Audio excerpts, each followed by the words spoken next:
I just want to say before we begin, these are all Biden trials. This is done as election interference. Everybody knows it. I'm here instead of being able to be in Pennsylvania and Georgia and lots of other places campaigning. And it's very unfair. There's this theory that this administration has somehow weaponized the government. There is not this acknowledgement that the other guy just is a criminal.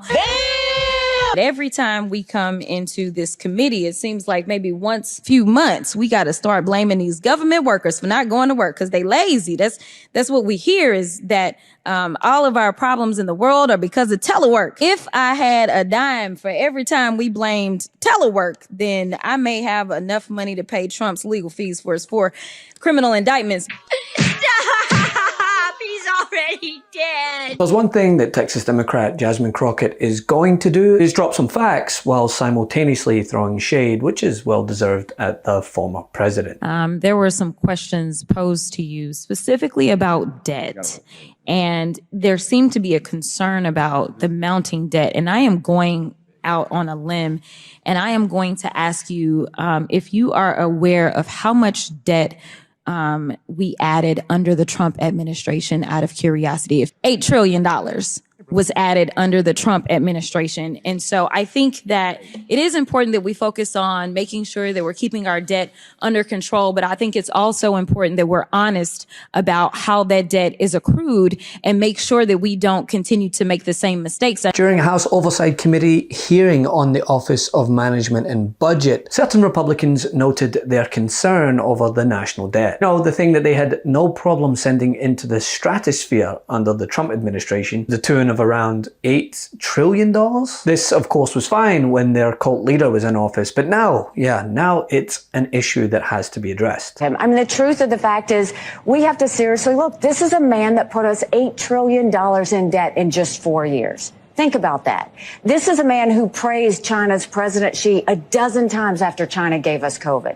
This is a man who now wants to go and put 10% tariffs across the board, raising taxes on every single American. Think about that for a second. That's what we're talking about. This is a man who continues to go and talk about himself and distracted with all the other things. But that night in New Hampshire, after the court case, he's never once talked about the American people. He's never once talked about how we're going to get the country back on track. It was here that Texas Democrat Jasmine Crockett reminded her Republican colleagues of the fact that Donald Trump skyrocketed the national debt in order to offer tax cuts to the 1%. $8 trillion was added under the Trump administration. And so I think that it is important that we focus on making sure that we're keeping our debt under control. But I think it's also important that we're honest about how that debt is accrued and make sure that we don't continue to make the same mistakes. I know that the election was brought up and there are those that are standing by their man, but they also seem to be concerned about debt, which seems like the two don't go together because we know that their man actually is really good at running up the credit card debt for this country because he likes to give tax breaks to his very rich friends, which means that we don't get as much money coming through the door when they are not required to pay their fair share. So I just wanted to make sure that we put that out there first and foremost. Before then going on to ridicule them over their inability to comprehend that their frontrunner might be a criminal. Until now, no American president had ever faced a criminal trial. No American president had ever faced a federal indictment for retaining and concealing classified documents. No American president had ever faced a federal indictment or a state indictment for trying to overturn an election or been named an unindicted co-conspirator in 2 other states for the same crime. No American president had ever faced hundreds of millions of dollars in judgments for business fraud, defamation, and sexual abuse. Until now, no American presidential race had been more defined by what's happening in courtrooms than what's happening on the campaign trail. Until now. And so, in turn, they blame everything on Joe Biden and allege that he is weaponizing the Justice Department in order to come after his opponent. Something that even a CNN employee who is paid to fact-check Trump is getting a little tired of fact-checking him on said lies and disinformation. Former President Trump said this is a Biden trial or this is a Biden indictment or Biden is the one who brought this case. I come out here and note correctly that that's not true. It's completely baseless. Again, for the, I don't know how many times I've said this. This was a case brought by a locally elected prosecutor, Alvin Bragg. There is precisely zero evidence that President Biden has had any personal role in bringing the case. Former President Trump keeps invoking former DOJ official Matthew Colangelo, who went to work for DA Bragg's office. There is no basis for any suggestion that President Biden personally put him there, ordered him there, etc. And then we had this laundry list of other claims. So former President Trump, said he should be campaigning in various states. Perhaps he would have been. We can't, check that hypothetical. But our Kristen Holmes keeps noting that even on the off days that former President Trump has, he tends to not be scheduling campaign events. He tends to be at Mar-a-Lago on the golf course. So the idea that he'd be out campaigning every day he's in court, I think, is dubious at best. Then he repeated a claim about another case, the Judge Engoron case, where he keeps saying Judge Engoron turned down the appellate division and refused to honor the decision of the appeals court in the civil fraud case involving Trump, his sons, and his company. That's not what happened. Engoron interpreted an appeals court decision in a way that former President Trump didn't like, did not reject it. And then I'll just note that at the same time, former President Trump said that Judge Merchan, presiding over this case, is rushing this case through, and then that someone said to him, "I've never sat this long in court before." So he's simultaneously complaining, like literally almost in the same breath, the judge is making this go too fast and also is making it go too slow. It's not really a fact check, but just wanted to note it, Jake. Well, it's like saying that President Biden is a doddering, senile old fool who is also at the same time a criminal mastermind operating all of these different trials. I mean, I recently was appointed to the Weaponization subcommittee.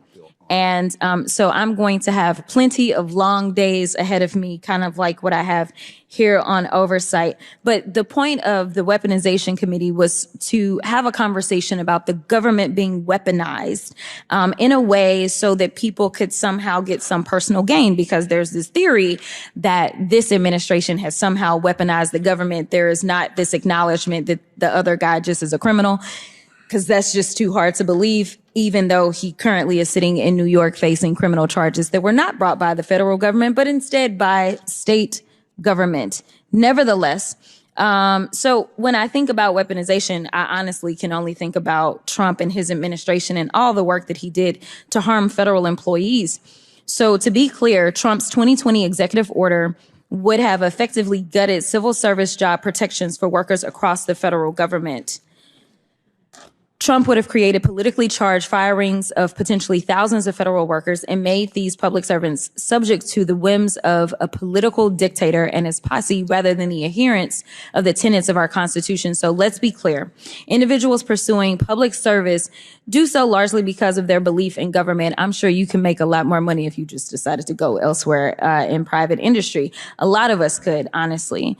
But if this rule is implemented, it would destroy the little bit of foundation and structure public servants still have that allowed them to put people over politics. How do I know this? Because Trump and his Republican lackeys stated they felt nonpartisan bureaucrats were hampering Trump's policies, and he wanted to, quote, shatter the deep state. If there was an area that I would pick at here regarding Jasmine Crockett's response, is that I don't believe that Republicans simply can't fathom the idea that their frontrunner is a criminal. I think they know all too well. See examples A through Z of fellow Republicans speaking out against the conduct of the former president, but then also see those same people vowing to vote for him come November. Down to the I want to see you debate Donald Trump. I would pay to do that. If that coward would get on the stage with anybody, any of us would love to. Please. You don't do the name calling. No, he's a coward. On the policy front, you have zero concern that Donald Trump would do something to disrupt the election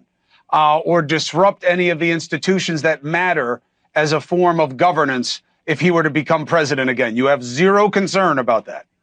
No, look, I don't think anyone has zero concern that either side would absolutely accept the results of the election. Obviously, the election denial stuff is terrible. The January 6th stuff was terrible, but those are not disqualifiers. If you think that's a disqualifying issue, I respect that. I don't agree with it, but I respect it. I'm not going to judge you for it.